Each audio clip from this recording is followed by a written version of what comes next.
డెమోక్రసీగా ఉండేటువంటి జర్నలిస్ట్ అన్నలో మాకు న్యాయం కావాలంటూ రోడ్డు మీద కూర్చున్నటువంటి దుస్థితి నిజంగా కూడా ఇది బాధాకరమని నేను అభిప్రాయపడతా ఉన్నా.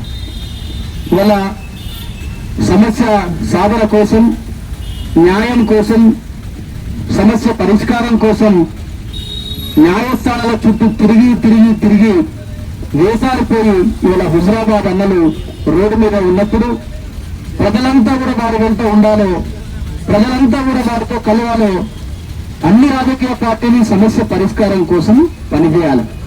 కానీ ఇంత దూరం తీసుకొచ్చారు. ఇవాళ జర్నలిస్టులకు రాష్ట్ర వ్యాప్తంగా పనిచేస్తున్నటువంటి జర్నలిస్టులు, ఇవాళ హుజరాబాద్ కేంద్రంగా పనిచేస్తున్నటువంటి జర్నలిస్టులు వాళ్ళకి ఎక్కడ వాళ్ళ జీతాలు ఇస్తున్నారు.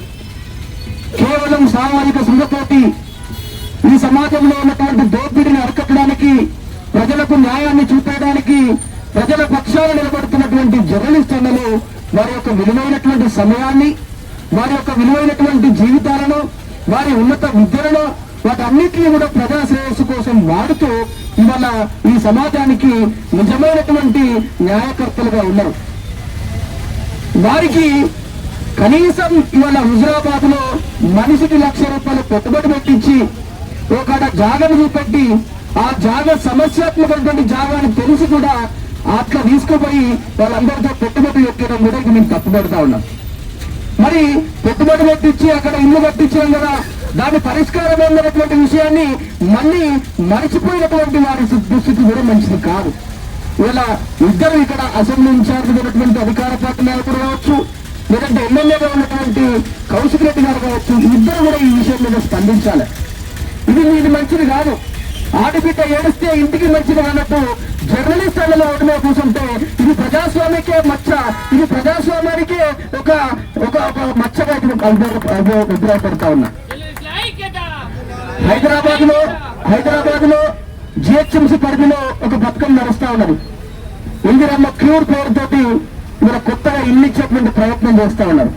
అక్కడ జర్నలిస్టులకు, మున్సిపల్ లో పనిచేసేటువంటి వారికి, అవుట్ సోర్సింగ్ ఎంప్లాయీస్ అందరికి కూడా ఒక కోటాను పెట్టిరు.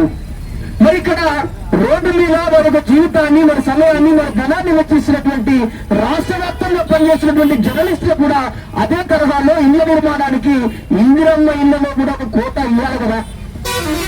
ఇలాంటి సమస్యాత్మకమైనటువంటి వాటి విషయంలో పరిష్కారం కోసం మాట్లాడాలి కదా. దాదాపు ఇది 4 సంవత్సరాలు అవుతుందా. 4 సంవత్సరాల నుంచి జర్నలిస్టులు ఎప్పుడు రోడ్డెక్కినా కూడా మేము అందరితో పాటు మేము కూడా అన్నా అని చెప్పి మా యొక్క గొంతులు, మా యొక్క సమయాన్ని కేటాయిస్తున్నాం. 4 ఏళ్ల నుంచి ఈ సమస్య పరిష్కారం కాకపోవడం ఇది ఎంత సిగ్గుచేటు, ఎంత శోచనీయము, ఎంత ఇది అవమానకరమైనటువంటి విషయాన్ని నా రాజకీయ నాయకులుగా తెల్ల చొక్కాలు వేసుకొని తిరిగేటువంటి హుజరాబాద్ అన్నలంతా కూడా ఆలోచించాలి. వాళ్ళకి జరిగినటువంటి నష్టం, 4 ఏళ్లకెళ్ళి తిరిగినటువంటి సమయం, వారు పెట్టినటువంటి పెట్టుబడి, వారికి ఇచ్చినటువంటి అభయం, వారిని నమ్మించినటువంటి మోసం చేసినటువంటి పరిస్థితి, వారి మీద తిరిగి కేసులు వేసినటువంటి వాళ్ళు కూడా ఈ జర్నలిస్టుల ఒక వార్త రాకపోతే లీడరాన్ని చెల్లామని కాలేదు కదా. మరి ఎందుకు ఇంతగానం కక్ష పెట్టడం, ఎందుకు ఇంత ఇబ్బంది పెట్టడం, దీన్ని పరిష్కరించాలని చెప్పి కోరుతా ఉన్నా. అంత మాత్రమే కాదు, జర్నలిస్టులకు ప్రభుత్వం అందించేటువంటి ఏదైతే ఇందిరమ్మ ఇళ్లున్నాయో ఆ ఇందిరమ్మ ఇళ్లను కూడా ఎలాంటి ఆంక్షలు లేకుండా, ఎలాంటి ప్రభుత్వ నియమ నిబంధనలు కారు ఉండద్దు, ఇంకోటి ఉండద్దు అనేటువంటి నియమ నిబంధనలు పక్కకు పెట్టి జర్నలిస్టుల కోటా కింద వారికి ఇల్లు కేటాయించాలి. వారిని కాపాడుకోవాల్సిన బాధ్యత మన మీద ఉంటుంది. కాబట్టి జర్నలిస్టుల కుటుంబాల సంక్షేమం కోసం మేము ప్రజాస్వామ్యవాదులుగా ఈ యొక్క ప్రజాస్వామ్యంలో ప్రజల కోసం పోరాడుతున్నటువంటి ఉద్యమకారులుగా సంపూర్ణమైనటువంటి మద్దతును ప్రకటిస్తా ఉన్నాం. ఎట్టి కార్యాచరణ తీసుకున్నా కూడా ఈ యొక్క జర్నలిస్టుల సంక్షేమం కోసం ఎలాంటి కార్యాచరణ తీసుకున్నా కూడా ఒక సామాజిక ఉద్యమకారులుగా బీసీల పక్షాన కొట్లాడుతున్నటువంటి వారుగా మేము మీతో పాటు అందుబాటులో ఉంటామన్నా. తప్పకుండా కూడా మీకు న్యాయం జరగాలి, ఇది ఉద్యమం జరగాలని అక్కడ అనను. ఎందుకంటే ఏదన్నా ఎవరికి దిక్కునేటువంటి సమస్య మీద ఉద్యమం జరిగితే అది ఉద్యమం వచ్చినని ఇంటికి ఆడబిడ్డ ఏడిసినట్టు జర్నలిస్టు బాధపడితే. కాబట్టి ఇది సమాజానికి మంచిది కాదు. ఇది ఇంకో రకంగా ఇది నాయకులకు సిగ్గుచేయడం నేను అభిప్రాయపడుతూ వెంటనే ఈ సమస్యను పరిష్కరించడానికి రోడ్డెక్కక ముందే ఇక్కడ లీడర్లు కానీ చెలమాడుతున్న ప్రతి ఒక్కరు మున్సిపల్ చైర్మన్ కావచ్చు, ఎమ్మెల్యేలు కావచ్చు, ఇంకా నాయకులు కావచ్చు, అధికార పార్టీ ప్రతినిధులు కావచ్చు, ఇన్ఛార్జీలు కావచ్చు, ఎవరైనా కూడా వీరితో చర్చలు జరిపి ఏ రకంగా పోతే న్యాయబద్ధంగా ఈ సమస్య పరిష్కారం అవుతుందో ఆ రకంగా న్యాయాన్ని చేయాలని చెప్పేసి నేను అభిప్రాయపడుతూ మీతో పాటు అన్న తమ్ముడుగా మేము ఉంటామని మరొకసారి తెలియజేస్తూ తెలియజేసుకుంటున్నా. జై తెలంగాణ.